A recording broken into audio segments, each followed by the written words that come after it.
Bonjour à tous, bienvenue sur Échecs et Pédagogie. Bonjour Laurent. Salut Romu, salut à tous. Donc votre petite tactique quotidienne, comme vous en avez l'habitude, c'est une partie jouée à Perm, en Sibérie, si je ne me trompe pas, entre les deux grands maîtres russes, Varavine avec les blancs et Kérouline. Le trait est au blanc, donc mettez sur pause pour chercher votre solution et ensuite Laurent va tout vous expliquer sur cette position assez intéressante. Exactement, assez intéressante comme on va le voir au fur et à mesure de la solution. Commençons par observer les signaux qui nous sont envoyés par, par cette position justement. On commence traditionnellement par les rois. On peut dire que le roi blanc est plutôt en sécurité. Alors pourquoi est-ce que je mets un petit bémol avec ce plutôt Parce qu'il n'y a qu'une tour sur la première rangée, le roi est dans un couloir. On sent que ces tours, on va y venir, vont être amenés à participer le long de la colonne D. Donc il se pourrait que la première rangée soit un problème, mais dans l'ensemble, ce roi est plutôt bien défendu.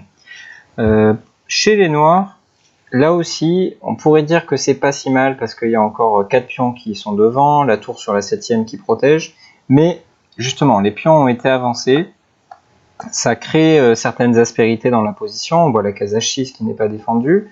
On note aussi que le pion F6, qui est sous la pression du cavalier E4, est défendu, certes, mais par des pièces, ce qui est jamais aussi efficace que par des pions. Et enfin, en termes d'activité, les pièces lourdes, c'est-à-dire la dame et les tours, sont un petit peu plus actives, même beaucoup plus actives chez les blancs. La dame, je l'ai déjà dit, attaque en direction de la case H6, mais attaque aussi en direction de ce pion E6. Et encore une fois, on remarque que le fait d'avoir aligné tous ces pions sur la même rangée rend ces pions assez vulnérables.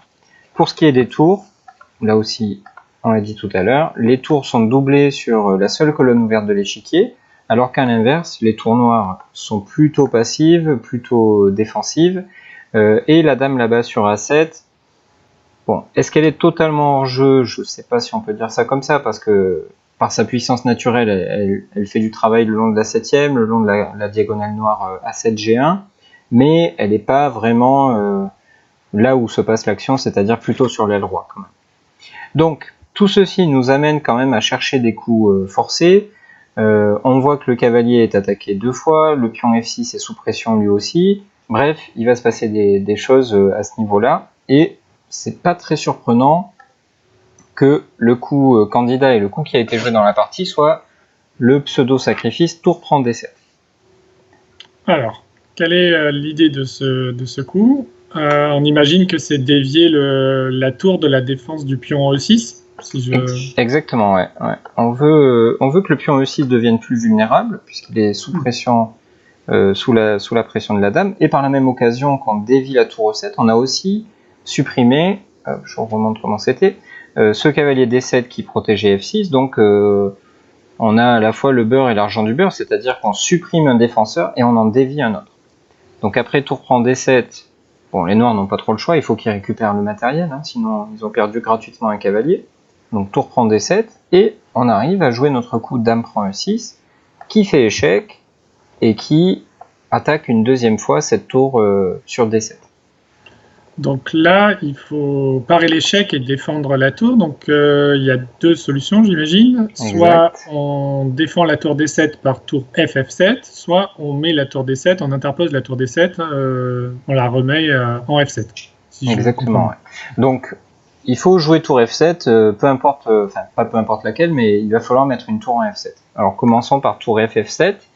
Maintenant, on voit bien qu'on a désorganisé la défense de notre adversaire, et on a notamment cette case F6 qui nous tend les bras. Et lorsque notre cavalier va arriver sur F6, il va faire échec, mais il va aussi attaquer cette case D7, ce qui va lui permettre de faire une fourchette. Donc on peut commencer par tour prend D7, de telle sorte que les noirs vont devoir reprendre avec la dame, la tour F7 est clouée, et elle est attaquée aussi avec une menace de mat. Donc on est obligé avec les noirs de jouer dame prend D7, et après cavalier prend F6 échec, la tour F7 est clouée, et donc le cavalier va se faire un plaisir de ramasser de ramasser du matériel, de ramasser la dame. Donc, ok, donc tour FF7 perd en ligne de façon géométrique, c'est assez joli d'ailleurs. Ouais. Et donc, dans la partie, Kéroline a choisi donc l'autre tour en F7, tour DF7. Ouais. Qui a l'air a priori plus solide. Ouais, c'est ça, qui a l'air plus solide parce qu'on soustrait la tour D7 aux attaques qu'elle subissait. On a l'impression de solidifier un petit peu notre roc, mais c'est le moment que Varavine a choisi pour trouver la clé de cette position, avec un coup vraiment original et spectaculaire, qui est le coup de tour D7. Alors, tour D7, c'est pas le premier coup auquel on pense, parce que on a l'habitude de chercher les échecs d'abord. Alors Romu, peut-être, je peux te laisser expliquer pourquoi cavalier prend F6 n'était pas aussi efficace que tour D7. Oui, effectivement, cavalier prend F6, c'est un des coups qui vient naturellement à l'esprit, puisqu'on prend un pion sur échec, on est naturellement orienté vers le roi noir qui est déjà en souffrance, et on veut exploiter le clouage de la tour F7. Donc c'est un coup qui vient à l'esprit. Mais après roi G7, la question c'est comment continuer l'attaque, parce que on voit pas vraiment de moyen de créer des menaces rapides. On a quand même sacrifié une qualité, mine de rien.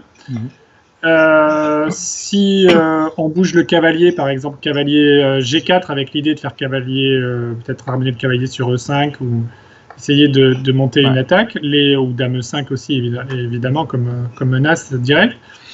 Le problème, c'est que les noirs peuvent renforcer leur défense par dame E7.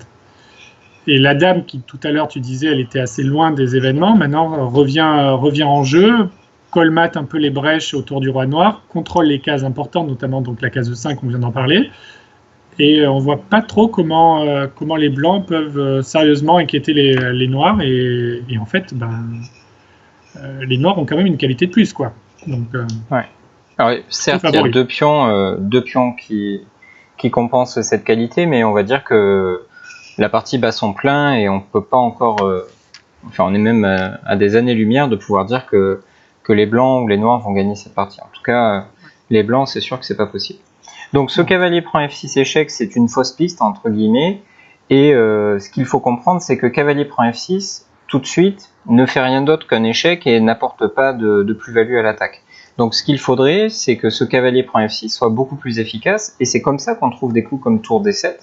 Donc l'objectif, c'est d'une part d'attirer la dame sur D7 pour que cavalier prend F6 devienne un coup plus intéressant. On va attaquer la dame et le roi, on va gagner la dame.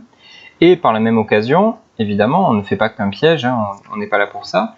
Par la même occasion, on cherche à exploiter la tour qui est clouée par notre dame et qui donc se retrouve attaquée une deuxième fois. Alors, dans la partie, Romu, le joueur avec les noirs a décidé de jouer dame prend D7. Non, il a décidé de jouer dame B8, pardon. Dame B8. Dame B8. Donc justement, sur dame prend D7, est-ce que les choses étaient aussi claires ? Sur dame prend D7, justement, on va encore utiliser la même géométrie que l'on a vu tout à l'heure, à savoir cavalier prend F6. Donc on profite du clouage de la tour F7, et après roi G7, cavalier prend dame. On a gagné du matériel, mais attention, vigilance, parce que les noirs ont à leur disposition le coup tour D8, qui attaque une deuxième fois le cavalier, et on voit que le cavalier ne peut pas bouger en raison du mat du couloir. Donc ça serait dommage de perdre aussi bêtement. Mais les blancs ont déjà 2 pions de plus, et donc ils peuvent même en capturer un troisième avec dame prend A6, et après tour prend D7, tour F prend D7 par exemple, on joue simplement H3 pour éviter tout problème sur la première rangée, et quand même les blancs ont 3 pions de plus. Donc les noirs ont 2 tours pour la dame, ils peuvent essayer de poser quelques petits problèmes pratiques, mais quand même l'avantage matériel est vraiment conséquent, et on peut imaginer que les blancs vont gagner quand même assez facilement cette position. Oui, tout à fait.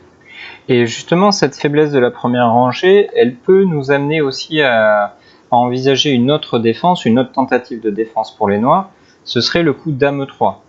En se disant, je soustrais ma dame à l'attaque de la tour D7, mais par la même occasion, je viens exploiter justement la faiblesse de cette première rangée. Oui, mais là, il y a un thème supplémentaire qui intervient, c'est on note le vis-à-vis entre la dame E6 et la dame E3, et donc Bah, c'est comme souvent, il y a une pièce avant, une pièce arrière et une cible. Donc la pièce la pièce arrière, pardon, c'est la dame E6, la pièce avant, c'est le cavalier E4, et la cible, c'est la dame E3. Et donc il suffit d'enlever la pièce qui est devant, en faisant une menace pour attaquer la cible. Et donc là, il s'agit de faire cavalier prend F6 échec, donc c'est une grosse menace. Ouais, très important. Donc les noirs doivent parer l'échec en bougeant le roi, et ensuite on peut tranquillement prendre la dame et gagner du matériel comme ça. Exactement. Ok, donc on comprend pourquoi dans la partie Kérouline n'a pas pris la tour en D7, il n'a pas pu jouer dame E3 non plus, alors il s'est contenté du coup dame B8.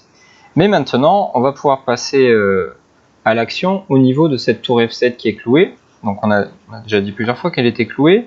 On s'en est servi jusqu'à présent en se disant que la pièce clouée est un mauvais défenseur en prenant sur F6. Mais on n'oublie pas la règle la plus basique lorsqu'on est en présence d'un clouage, c'est que la pièce clouée doit être attaquée. Alors c'est déjà le cas évidemment par la dame qui la cloue, mais aussi par la tour. Et on va ajouter un attaquant sous la forme du cavalier qui vient sur D6 et qui vient déborder tout simplement la défense de l'adversaire. Il n'y a plus aucun moyen pour les noirs de renforcer leur défense. Il n'y a pas non plus de moyen, on aurait pu espérer à un moment donné faire un tour E8 ou quelque chose comme ça pour faire mat du couloir, mais c'est pas possible parce que la tour F7 se fera prendre sur échec. Et donc ce qui va se passer, c'est que les blancs vont prendre la tour sur F7 gratuitement, et vont rester non seulement avec un cavalier d'avance, mais aussi avec une attaque absolument dévastatrice. Ouais, on voit l'importance d'avoir intercalé tour D7, parce qu'on aurait pu se poser la question aussi, au lieu de tour D7, au coup d'avant, ici, de jouer cavalier D6 tout de suite. Puisque tu l'as dit, une pièce qui est clouée, on n'a qu'une envie, c'est de l'attaquer. Et donc on aurait pu essayer de se précipiter avec le coup cavalier D6 et attaquer la tour.